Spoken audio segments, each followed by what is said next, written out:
മലകളുടെ ഇടയിൽ ഒളിഞ്ഞുകിടക്കുന്ന ഗ്രാമങ്ങളിൽ ഒരുതരം ശാന്തത ഉണ്ടായിരുന്നു. പക്ഷേ ആ ശാന്തതയുടെ പിന്നിൽ ഒരു തീപ്പൊരി ഒളിച്ചിരുന്നു. ആ തീപ്പൊരിയായിരുന്നു വീരപഴശ്ശിരാജ വടക്കൻ കേരളത്തിലെ മലനിരകളിൽ, പ്രത്യേകിച്ച് വയനാടെന്ന കാടുകളിൽ രാജാവിനൊപ്പം നിന്നൊരു ധീര ജനവിഭാഗമുണ്ടായിരുന്നു, കുറിച്യർ.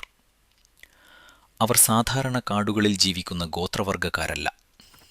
അവർ വില്ലും അമ്പും കയ്യിലെടുത്ത യഥാർത്ഥ യോദ്ധാക്കളായിരുന്നു. രാത്രി കനക്കുമ്പോൾ വയനാടൻ കാടുകൾ മറ്റൊരു ലോകമായി മാറും.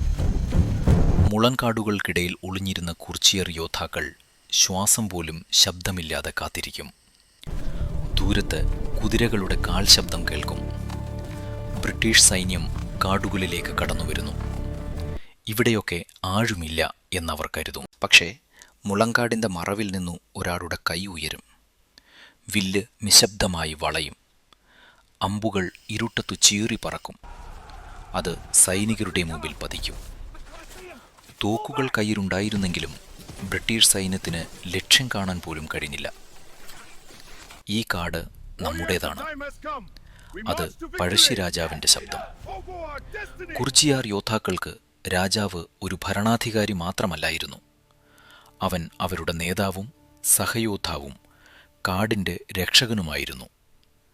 അതിനാലാണ് വയനാടൻ കാടുകളിൽ നടന്ന യുദ്ധം സാധാരണ യുദ്ധമല്ലായിരുന്നു.